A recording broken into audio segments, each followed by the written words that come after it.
Boa noite, queridos irmãos e irmãs. Sejamos todos bem-vindos a esta casa de oração. Daremos início às atividades da noite de hoje com os avisos. Hoje teremos a palestra com o tema Laços de Família, Oportunidade de Recomeço, com o expositor Carlos Silva. E no próximo domingo, a palestra com o tema Discernimento do Bem e do Mal, com a expositora Valquíria Nogueira.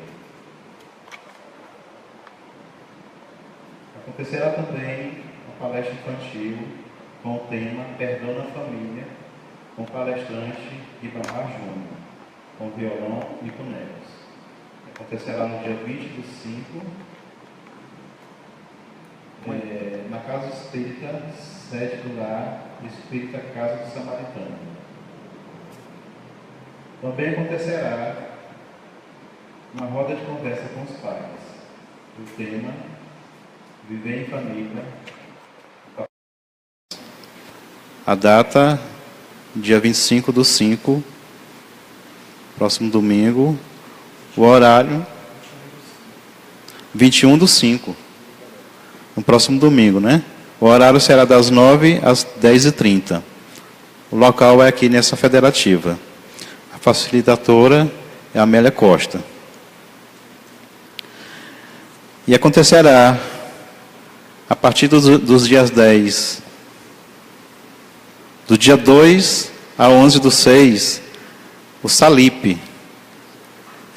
Acontecerá na UFP, próximo à biblioteca, onde haverá um estande da livraria da FEP com venda de livros espírita. No dia 10 haverá lançamento do oitavo CEP, Congresso Espírita Piauiense, e somente neste dia serão vendido o ingresso para a inscrição do congresso, que custará R$80. E esse valor de R$80 é dividido 4 vezes no cartão. E dentro do Salip, no mesmo dia, às 15 horas, haverá uma palestra com o expositor Adeilson Salles, com o tema O Livro dos Espíritas, 160 anos.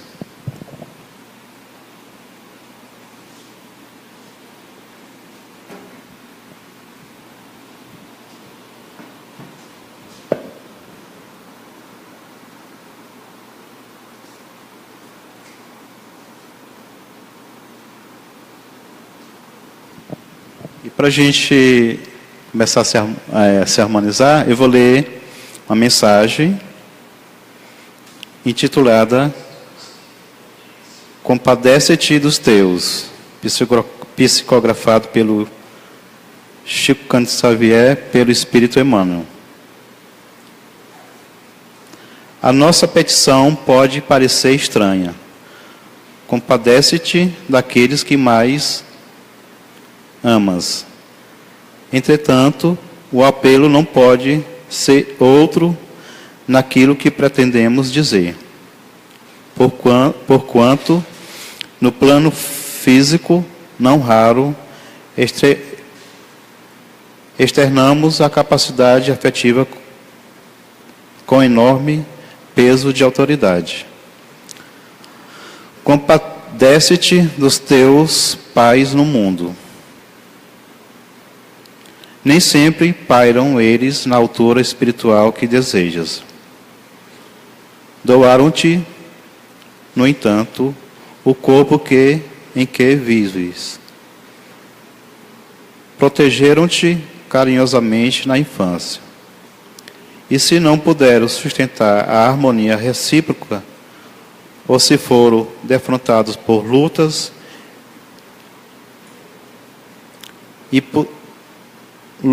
e conflitos que se viram incapazes de sobrestar, ama-os, mesmo assim, fora de exigências e crítica, porque também eles se acham a caminho do entendimento maior. Compadece-te dos teus filhos. Se não conseguiram abraçar experiências semelhantes às tuas, ou se não dispõem de recursos para te conduzirem, para te concretizarem os planos de família, é que carregam no mundo encargos diferentes. Ama-os na estrutura espiritual com que te vieram aos braços, conforme as induções das leis divinas, e liberta-os de qualquer cativeiro afetivo, conquanto auxiliando-os tanto quanto se te faça possível, para que se realizem nas tarefas que trouxeram de novo existência. Compadece-te dos familiares e dos amigos. Embora te respeite e te estimem, no curso de muitas ocasiões, encontram em preços e tribulações que desconheces. E em muitos casos preciso de tua paz, a fim de que entrouxem no campo de determinadas obrigações. Compadece-te dos corações queridos a que se vinculas. Apesar do imenso afeto que te consagram, em certos lances da estrada humana, são eles chamados a resgates e provas, por vezes difíceis, e de quem nem sempre se desvencilham, senão com largas coberturas de trabalho e de tempo. Amar é servir, compreender, auxiliar, abençoar e libertar. Que o teu amor seja paz e vida, alegria e esperança naqueles a quem ofertas dedicação e carinho. Não te permitas entravar os passos dos entes queridos com grilhões psicológicos, porque toda afeição possessiva é sinônimo de sofrimento. Amar e obterá a benção do amor. Compreender e colherás compreensão. E se em teu devotamento surgirem crises e apreensão e medo perante as lutas dos seres amados, procura esquecer receios e inquietações, amparando a cada um na fonte viva da prece, a recordar antes de tudo que eles e nós pertencemos a Deus. E com a leitura dessa mensagem, eu convido a todos para o momento da prece. Assim, os que preferirem fechar os olhos para uma melhor concentração, sintam-se à vontade. Querido Pai amado, estamos aqui reunidos em Teu nome. E te pedimos, Senhor, que neste momento o Teu sublime amor envolva a cada um de nós, encarnados e desencarnados, e que possamos, nesta noite de hoje, entender um pouco mais dos Teus ensinamentos. Querido Mestre Jesus, que o nosso querido palestrante da noite de hoje esteja intuído nas melhores ideias. E assim te pedimos humildemente que nos dê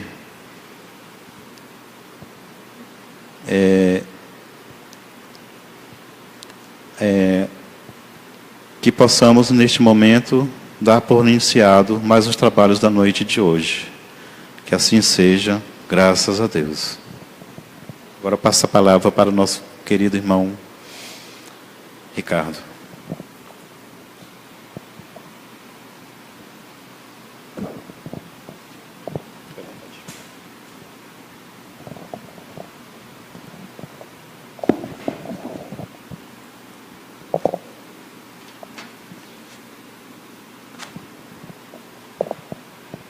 Boa noite. Sejam todos bem-vindos a essa casa de oração, que sempre procura nos abraçar com muito amor, com muito carinho, buscando dar um pouco de afeto, de consolo a cada um de nós que aqui nos encontramos, com as aflições que cada um de nós temos, tanto que o Cristo nos disse: bem-aventurados os aflitos, pois que serão consolados. Essa casa é uma casa de oração que procura de alguma forma nos ajudar, nos dar um pouco de tranquilidade, de equilíbrio, de paz e de consolo. O tema dessa noite é um tema muito importante e extremamente interessante para nós, porque fala para nós acerca dos laços de família como uma oportunidade de recomeço. Primeiramente, eu gostaria de falar para vocês sobre uma definição simples, um conceito de família. Procurando um conceito na internet, eu achei algo muito interessante que diz o seguinte: em uma nova definição, de acordo com o dicionário, família é o núcleo social de pessoas unidas por laços afetivos, que geralmente compartilham o mesmo espaço e mantêm entre si relação solidária. Esse conceito, para mim, foi muito bacana e, de uma certa forma, espetacular, porque ele traz à tona não somente o vínculo que nos une pelos laços sanguíneos, pelos laços do corpo, mas ele fala para nós de uma união pelos laços afetivos. Já um conceito bem mais moderno e bem mais adiantado. Então, de posse desse conceito, nós podemos e devemos nos perguntar, a cada um de nós, por exemplo, quantos preconceitos giram em torno dessa definição? A gente pode perguntar, dentro da nossa intimidade, por exemplo, os preconceitos de ordem religiosa que são envolvidos nesse tema, já que, não na nossa época atual, mas durante algum tempo no passado, havia muitos interesses em torno desse tema e muitas famílias só se uniam se as mesmas possuíssem os mesmos vínculos religiosos. Havia também muitos preconceitos de ordem econômica, como nós sabemos hoje em dia. Preconceito de castas, como a gente vê, por exemplo, na Índia. É um tema muito bem tratado pelo Espírito Emmanuel no livro A Caminho da Luz. E se a gente parar para observar um pouco, nesse país em específico, a gente vê que muitas famílias só se unem se o homem e a mulher pertencerem à mesma casta. Se forem de castas diferentes, eles não podem se unir. Interessante que o ensino de Jesus não fala nada sobre isso. O ensino de Jesus fala para a gente a respeito do amor. Mas eu queria falar para vocês principalmente sobre um preconceito em específico com relação a essa definição, que é o preconceito quanto à orientação sexual das pessoas que estão no âmbito familiar. Porque nós sabemos, na nossa sociedade atual, quanta intolerância ainda existe a respeito disso. Quanta violência ainda gira em torno de uma simples opção que uma pessoa faz. Porque, interessante isso, em uma determinada ocasião, eu estava conversando com uma amiga, com uma colega, e ela me falou o seguinte: Ricardo, na sociedade de hoje, a gente vê que muita coisa vem sendo imposta para a gente. Dizia essa pessoa com muita lucidez. A vida, parece que a sociedade nos diz que nós temos que ser magros, que nós temos que ter um padrão de beleza, um estereótipo de beleza, que nós temos que ter um emprego, que nós temos que ter uma determinada condição social, mas parece que nós somos um bonequinho que está ali para passar por determinadas fases e que tem que ter necessariamente aquele tipo de característica. E mais interessante ainda a gente notar aquilo que está escrito no Evangelho de Mateus, capítulo 22, versículos 34 a 40.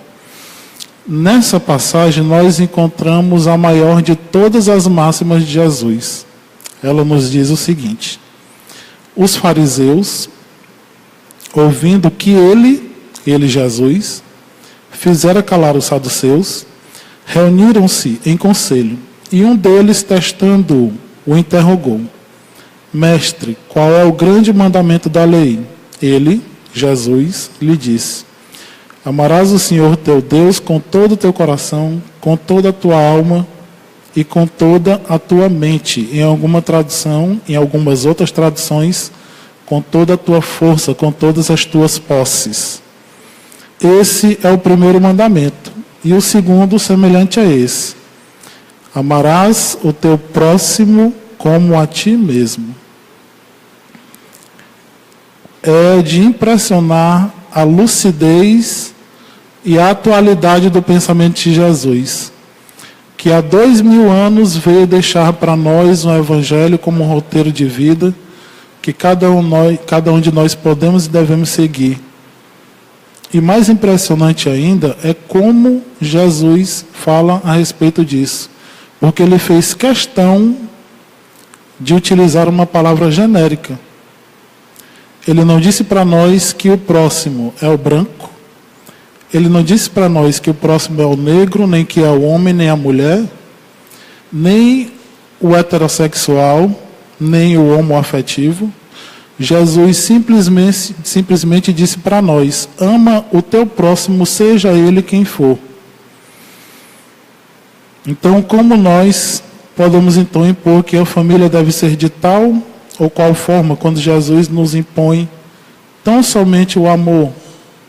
Quando a gente estuda o Evangelho, a gente vê que é uma passagem onde diz que o jugo de Jesus é leve e o fardo é suave.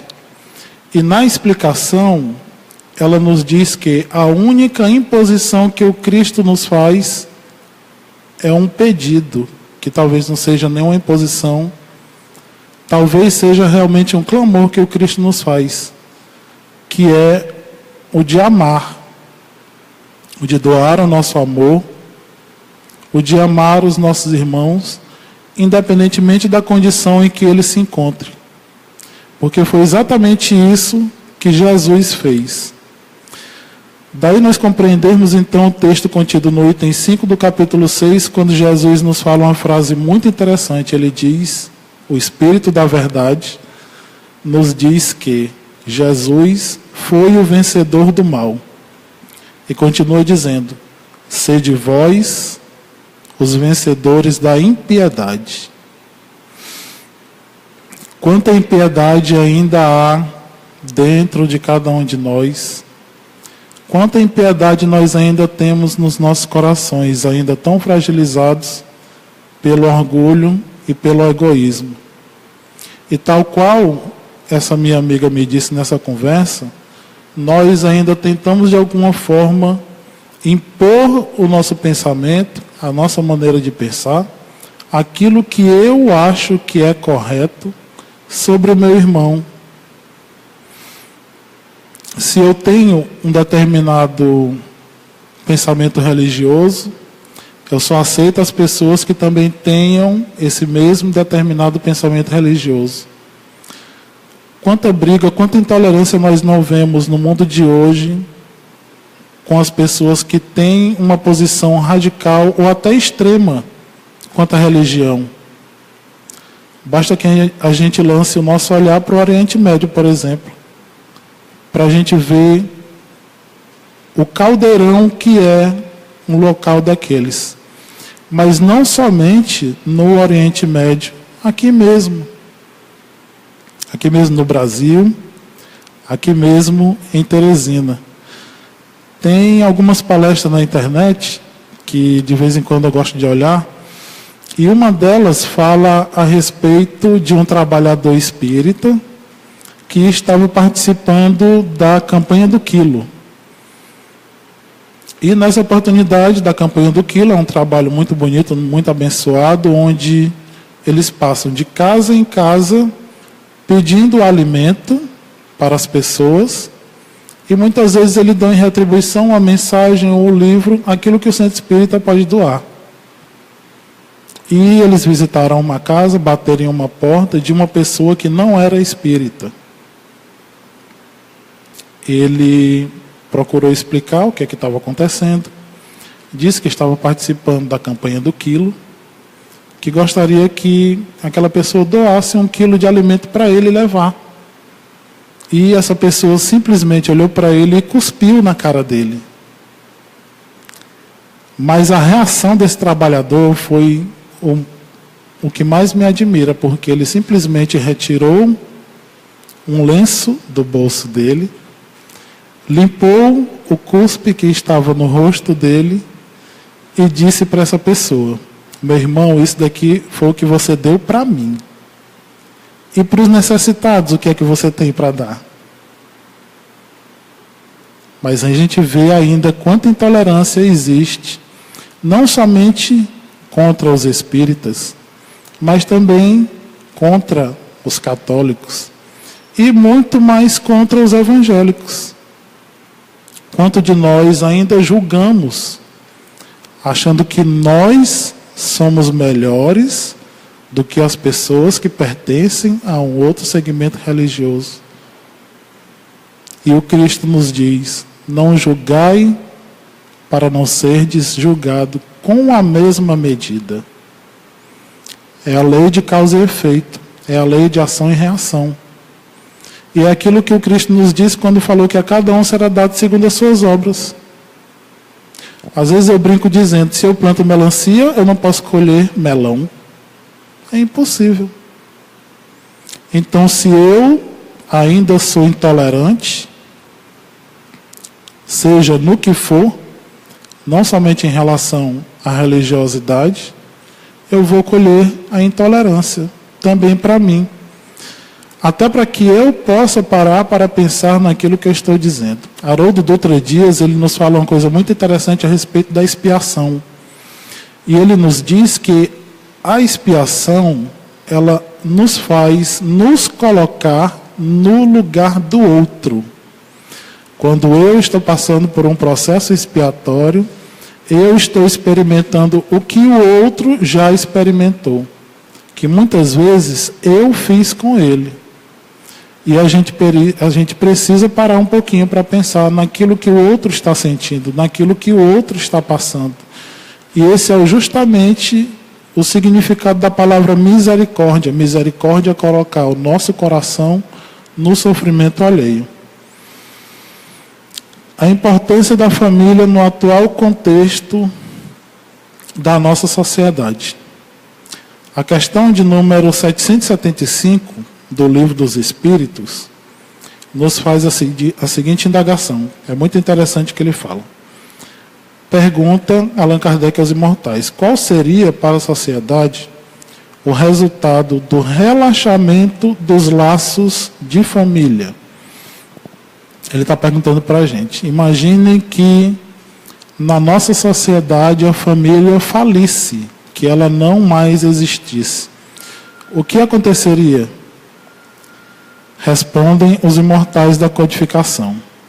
Caso isso acontecesse, ocorreria uma recrudescência do egoísmo, um aumento do egoísmo, uma exacerbação.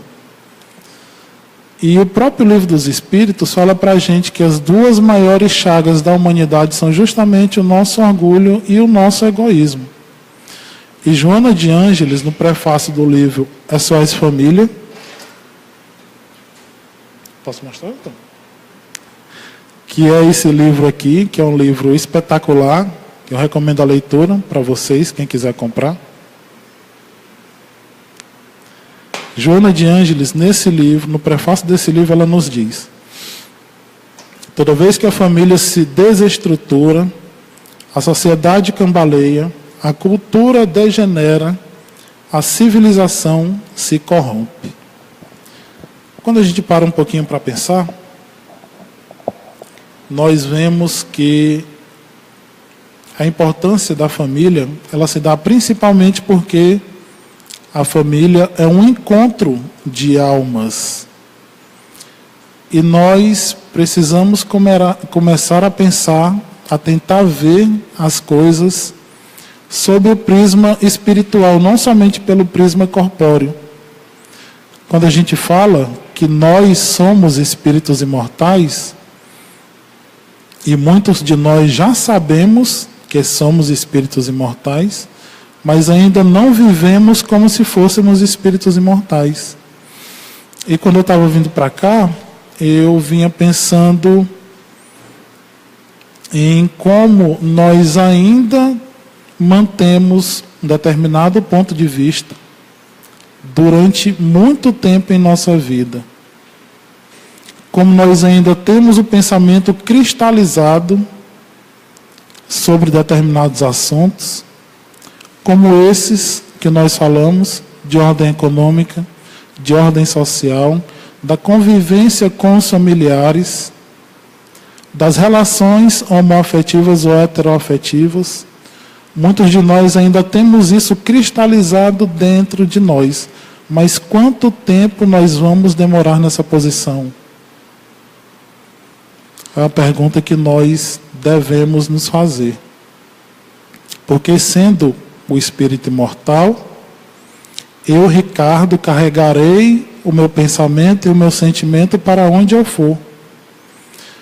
E uma vez o meu espírito desenlaçado da minha veste carnal, o meu espírito se libertará e irá naturalmente para o plano espiritual. Mas a doutrina espírita mostra para a gente a vida como sendo uma simples continuidade. Tal qual eu vivo aqui na Terra, eu me encontrarei no plano espiritual. E se eu, Ricardo, sou intolerante aqui na Terra, eu também serei no plano espiritual. José Raul Teixeira, ele faz uma reflexão muito interessante. E ele pergunta para a gente: quanto tempo nós passaremos cuidando das coisas que vão ficar aqui na Terra? Quanto tempo? A contrário senso, nós podemos nos perguntar: será se nós estamos cuidando das coisas que são próprias do Espírito e que nós levaremos para o plano espiritual, sendo a vida do Espírito, sendo a vida imortal uma simples continuidade? Será se nós temos cultivado o amor? Será se nós temos cultivado a paz? Será se nós temos cultivado o respeito entre as pessoas, principalmente entre aquelas que não pensam da mesma forma que eu penso? Porque é muito fácil conviver com alguém, no meu caso, em específico, que é espírita. É muito fácil. Eu, Ricardo, passo a noite conversando com a minha namorada. Aqui eu li um livro espetacular, esse livro falava sobre Paulo Estevão, por exemplo. É uma história maravilhosa que fala para a gente sobre a trajetória de um dos maiores divulgadores do cristianismo que já existiu. Mas imagine que eu, Ricardo, fosse de qualquer outro segmento religioso, convivendo com uma pessoa que tem um pensamento religioso diferente do meu. Será se eu seria tolerante com essa pessoa? Será se eu a respeitaria por aquilo que ela é, por aquilo que ela pensa?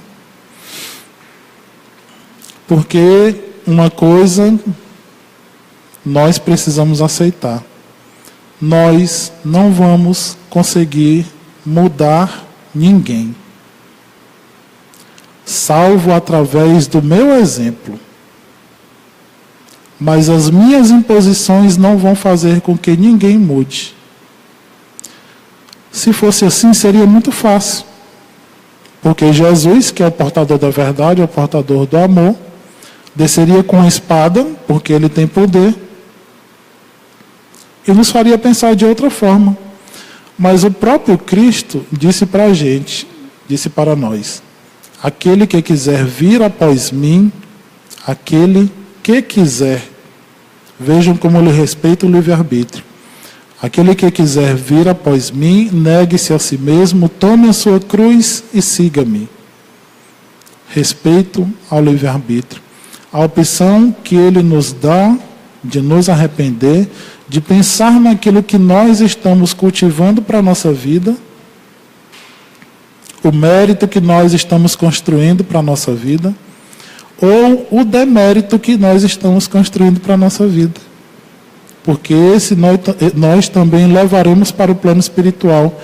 Ele nos dá essa oportunidade de pensar e refletir. Por isso mesmo a vida do espírito imortal, essa vida multimilenar, para que nós tenhamos tempo para refletir sobre isso. E sendo a família um encontro de almas, essas almas com as quais nós convivemos, muitas delas nós convivemos em existências passadas.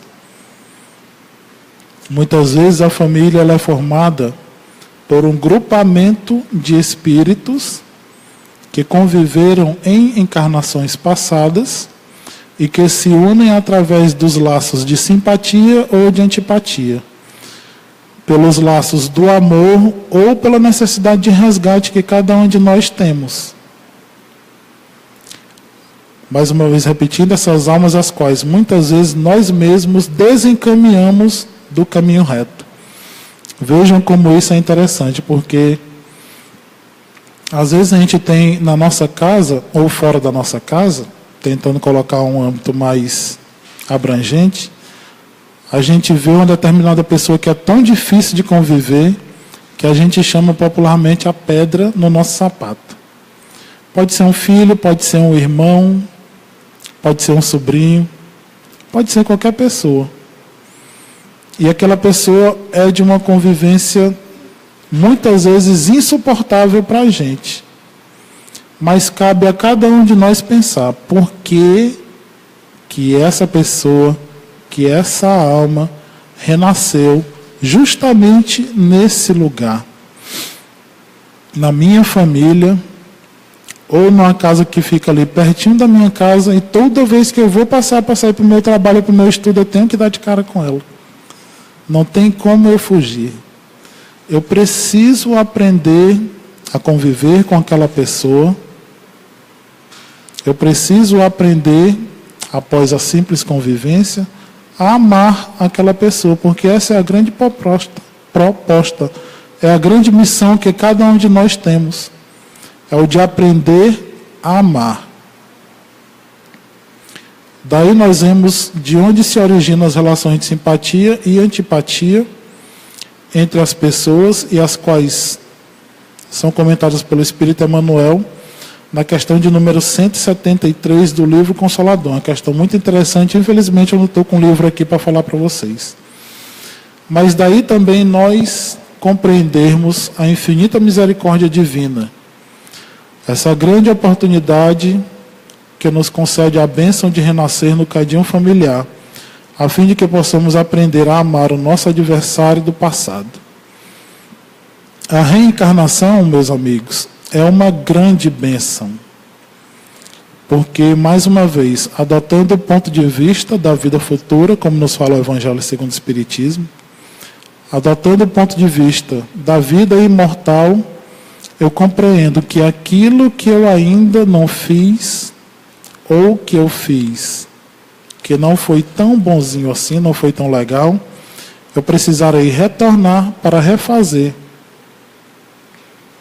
Então, aquele irmão o qual nós magoamos no passado, o qual nós ofendemos com as nossas ações ou com as nossas palavras, será mais dia ou menos dia reconduzido ao meu convívio para que eu possa aprender a amá-lo. Mas, Ricardo, por que você está dizendo isso?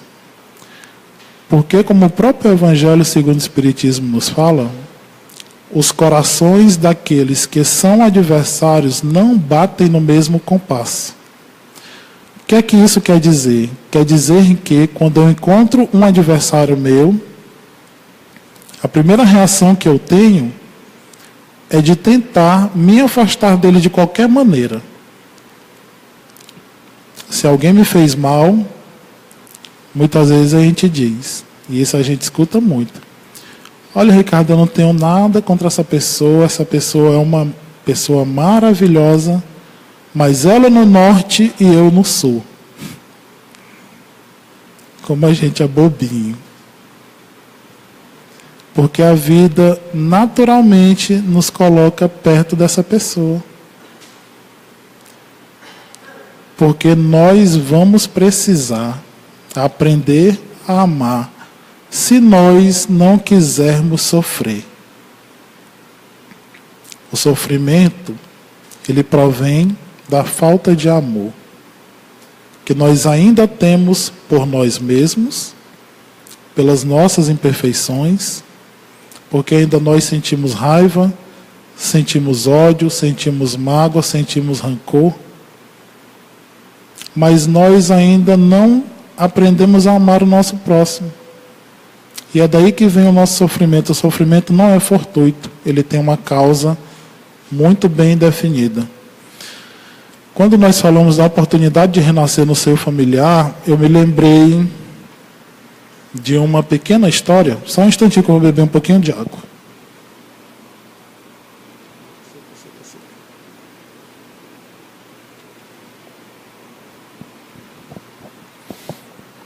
Quando nós falamos sobre o renascer, as reencarnações, me lembrou muito um trecho de um livro que eu li, que é do espírito Kaibar Schutel, ditado por Abel Gleiser, desse livro chamado Eustáquio, 15 séculos de uma trajetória.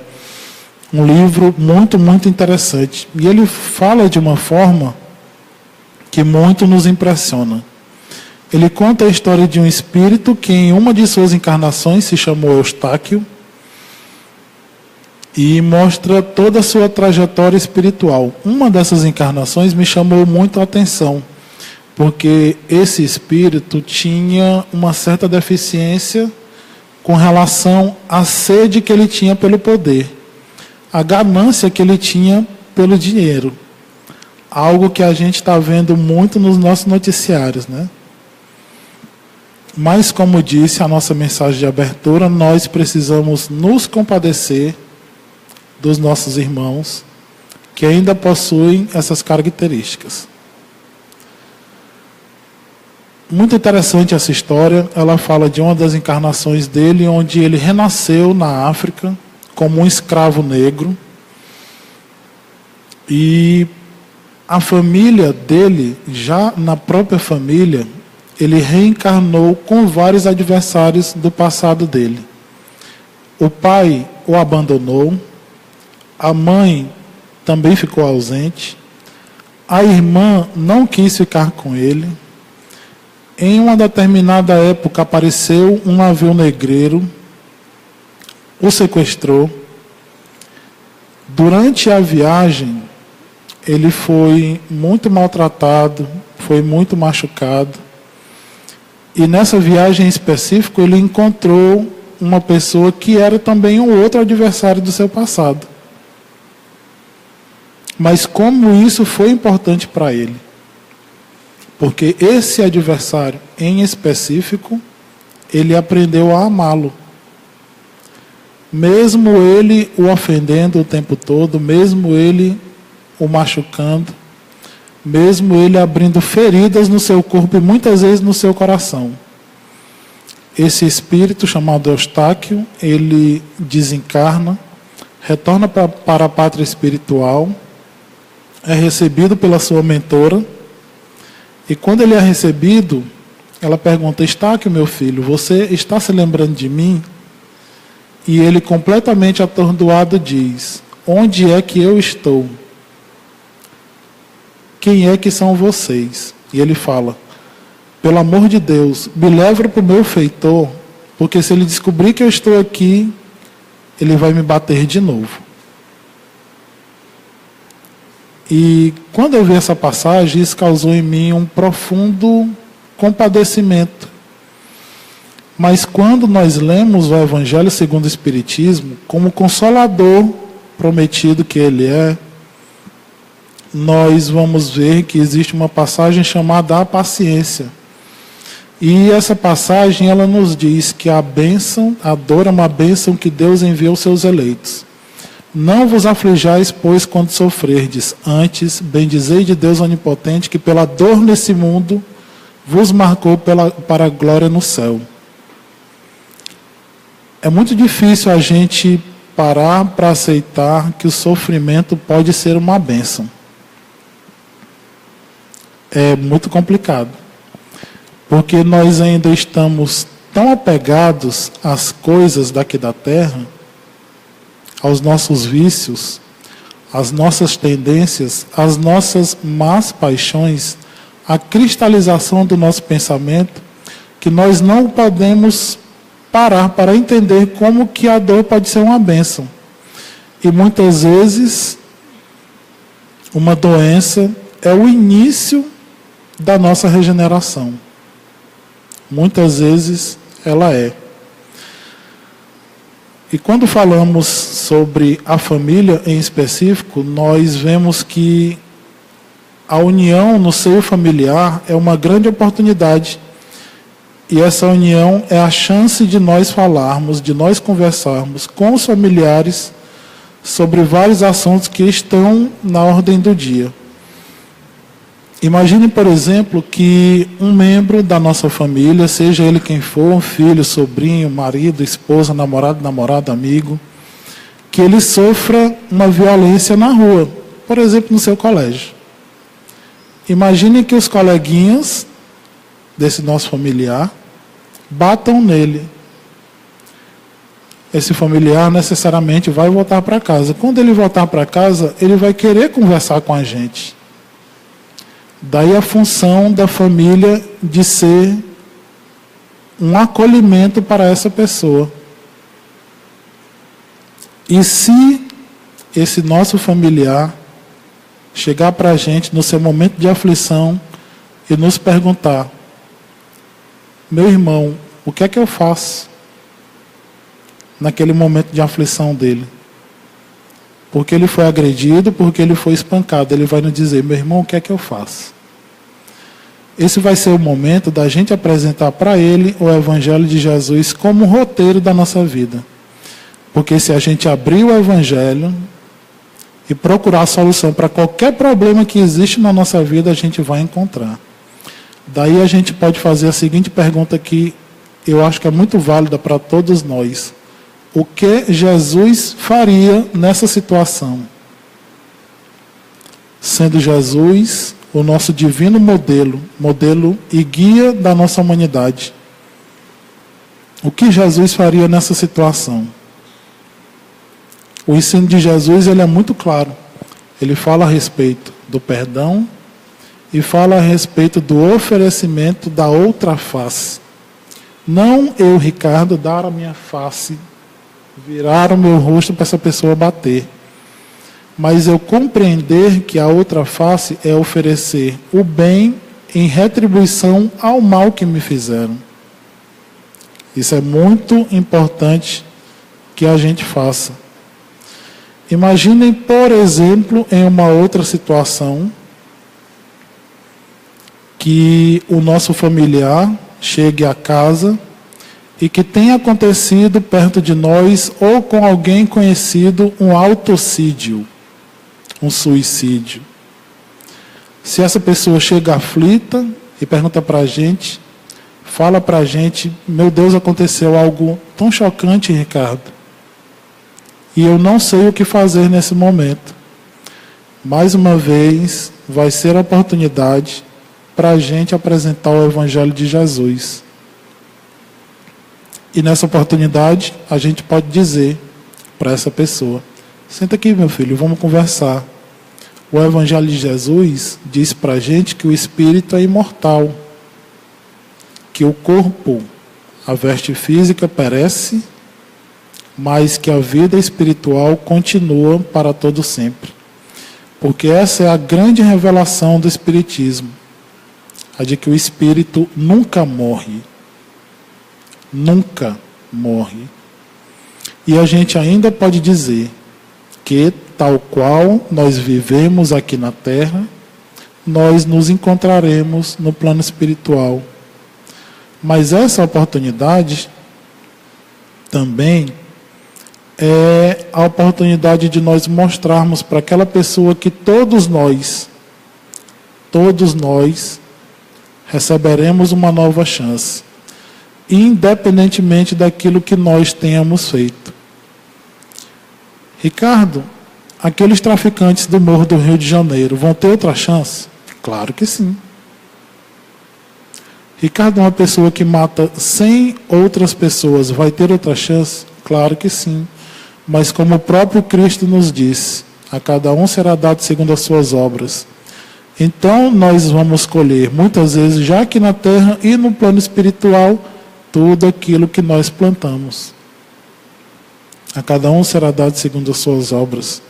Existem leis muito bem definidas por Deus, que são imutáveis, e uma dessas leis é a lei do trabalho, e a outra lei, a lei de ação e reação.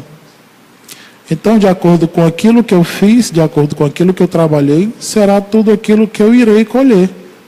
Não obstante, mais uma vez, a premente necessidade do meu arrependimento diante de tudo aquilo que eu fiz. Se eu errei, se eu fui um pecador, não um pecador no sentido vulgar da palavra, mas um pecador de acordo com seu sentido original. Há um livro muito interessante chamado Novo Testamento, que é um livro de Haroldo Dutra Dias, é a tradução do original grego do Evangelho. E nesse livro ele nos diz que a palavra pecado significa errar o alvo. Qual de nós não errou o alvo ainda nessa existência, meus amigos? Todos nós erramos. Mas a misericórdia de nosso Senhor Jesus é muito maior do que tudo isso. Tanto nos perdoa, quanto nos convida a trabalhar na sua vinha. Essa oportunidade, diante dessas questões que estão na ordem do dia, como o autocídio, como o suicídio, como a violência, como a depressão, como a dependência química, por exemplo, já que eu participo do Projeto Caminhos, eu não poderia deixar de falar sobre isso. Ela é uma grande oportunidade para nós implantarmos em nossa casa o Evangelho no lar. Quantos de nós aqui fazemos o Evangelho no lar? Eu vou fazer outra pergunta. Quantos de nós gostaríamos que Jesus visitasse a nossa casa semanalmente?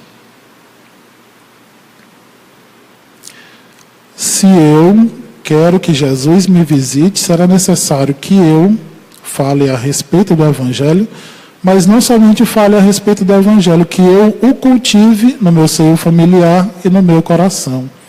Daí a necessidade de nós implantarmos em nossa casa o Evangelho no lar. Joana de Ângeles, nesse livro aqui, que é o SOS Família, ela fala um trechinho bem interessante. Se algum de vocês depois quiser alguma orientação sobre o Evangelho no lar, aqui na casa nós temos pessoas que podem orientá-los. Mas ela nos diz assim: semanalmente, regime de pontualidade e de regularidade, abre as páginas fulgurantes onde estão esculpidos os ditos do Senhor e estuda com teu grupo doméstico as sempre atuais lições que convidam a maduras ponderações de imediata utilidade. Durante o Evangelho, nós podemos discutir essas questões que foram faladas aqui, porque o Evangelho de Jesus possui a solução para cada um dos nossos problemas. O Livro dos Espíritos nos diz que Deus é a inteligência suprema, a causa primária de todas as coisas, na questão de número 1 do Livro dos Espíritos. Mas a definição mais precisa e mais bonita que eu achei é a de João, quando ele nos diz que Deus é amor. Sendo Deus um Pai de infinita bondade, que a todos assiste, que consola e que ama igualmente a todos nós, mesmo aquela alma mais endurecida que nós conhecemos, que a gente já falou sobre isso, ela também é amada igualmente por Deus, assim como a cada um de nós que estamos aqui. Independentemente do que nós façamos, Deus nos ama, Deus nos assiste, Deus não nos abandona e nos concede oportunidades durante todo o tempo para que nós possamos retornar ao caminho reto. Porque uma outra causa do sofrimento é que nós, inebriados ainda que somos com as facilidades do mundo, com as distrações que o nosso mundo possui, nós saímos do caminho que foi estabelecido para que nós pudéssemos alcançar a nossa ascensão espiritual. Então, como a própria doutrina nos fala, que nós somos espírito em evolução, mas que muitas vezes nós estacionamos diante ainda do endurecimento que nós possuímos em nosso coração. Mas cada um de nós receberá oportunidades, não somente nas encarnações, nos renascimentos, mas também no nosso dia a dia. Cada dia que nós temos é uma oportunidade nova que a gente recebe para que a gente possa recomeçar, para que a gente possa, mais uma vez, eu insisto, mudar o nosso ponto de vista, que ainda está cristalizado. Tentar abrir mão um pouquinho que seja do nosso egoísmo, do nosso orgulho. Tentar abrir mão dessas coisas que não nos fazem bem. Porque o nosso espírito, algumas vezes eu falo, ele é como um viajor. É como aquele viajante que passa de estação em estação, e em cada uma delas ele acumula algo de bom ou de ruim, que são as experiências pelas quais nós passamos durante a nossa jornada espiritual. Mas se nós só acumularmos coisas ruins, chegará um ponto em que não vai caber mais nada na nossa mala. A gente vai precisar, em um determinado momento, jogar alguma coisa fora. Heloísa Pires tem um livro muito interessante chamado Educação Espírita. E nesse livro ela diz para a gente que os pensamentos negativos, os pensamentos e os sentimentos negativos assemelham-se. Eu peço perdão para falar isso, porque é um pouco forte, mas eu preciso falar. Os pensamentos e os sentimentos negativos assemelham-se a uma lata de lixo que se abre. E esses pensamentos são tão fortes que seria como moscas que são atraídas pelo lixo.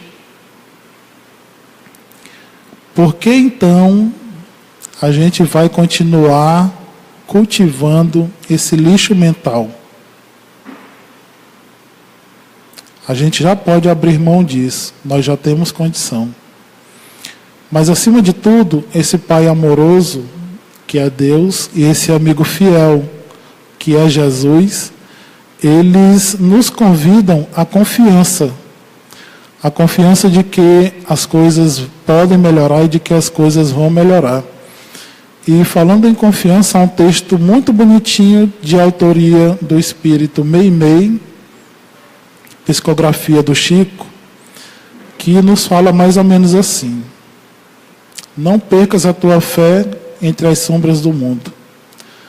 Ainda que os teus pés estejam sangrando, segue para a frente, erguendo-a por luz celeste acima de ti mesmo.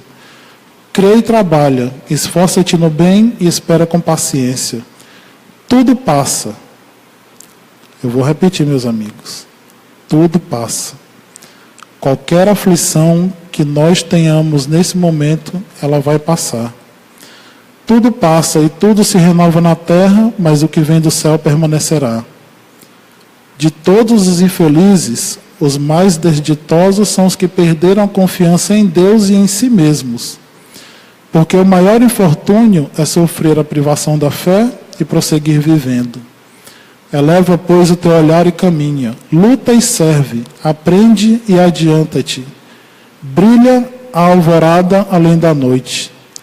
Hoje, é possível que a tempestade te amarfane o coração e te atormente o ideal, aguilhoando-te com a aflição ou ameaçando-te com a morte.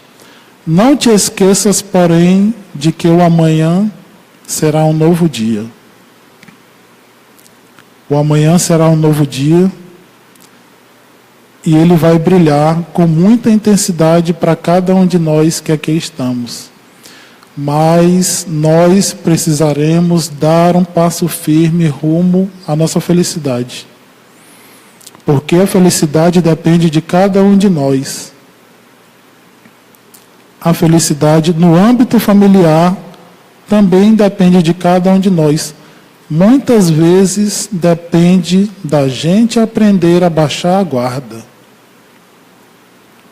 Baixar a guarda e aprender a abrir mão dessa nossa personalidade forte, que nós dizemos que temos a personalidade forte, mas que muitas vezes ela está travestida de egoísmo. Cada um de nós pode recomeçar a partir de agora. Para finalizar, eu queria falar para vocês de um Pai Nosso que foi escrito pelo Espírito Emmanuel. Eu achei bem bonitinho e eu acho que dá para a gente encerrar com ele. Ele diz assim: Pai nosso que estais nos céus, na luz dos sóis infinitos, Pai de todos os aflitos neste mundo de escarcéu, santificado Senhor, seja teu nome sublime, que em todo o universo exprime concórdia, ternura e amor. Venha ao nosso coração o teu reino de bondade, de paz, de claridade, na estrada da redenção. Cumpra-se os teus mandamentos, que não vacilam e nem erram, nos céus como em toda a terra de lutas e de sofrimento. Evita-nos todo o mal, dá-nos o pão no caminho, feito de luz no carinho de pão espiritual. Perdoa-nos, Senhor, os débitos tenebrosos, de passados escabrosos, de iniquidade e de dor. Auxilia-nos também nos sentimentos cristãos, a amar os nossos irmãos que ainda vivem distante do bem. Com a proteção de Jesus, livra nossa alma do erro, nesse mundo de desterro distante da tua luz. Que o nosso ideal igreja seja o altar da caridade, onde se faça a vontade do teu amor. Assim seja. E eu desejo uma boa noite a cada um de vocês que aqui estão. Agradeço a paciência de vocês e espero que cada um de nós possa adotar lições novas sobre a nossa família, que cada um de nós possa refletir acerca do Evangelho de Jesus no âmbito familiar e que cada um de nós possa não somente amar, mas doar o nosso amor, como nos diz Joana de Ângeles, sem pedir nada em troca. Amor sem pedir nada em troca. Amor simplesmente se doa, e é isso que eu desejo para cada um de vocês. Muito boa noite.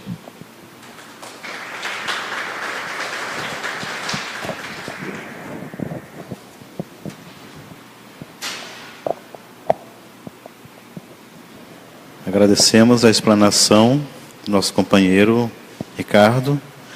E agora vamos proferir a prece final. Querido Mestre Jesus, amigo de todas as horas, te agradecemos, Senhor, por este momento e que possamos a cada dia vivenciar e aplicar esses teus ensinamentos. Mestre Jesus, que o teu infinito amor possa sempre iluminar as nossas mentes e que possamos, diante da dificuldade, elevarmos o pensamento ao alto e sentir a sua presença, Senhor. E te pedimos humildemente para darmos por encerrado esta atividade da noite de hoje. Que assim seja, graças a Deus.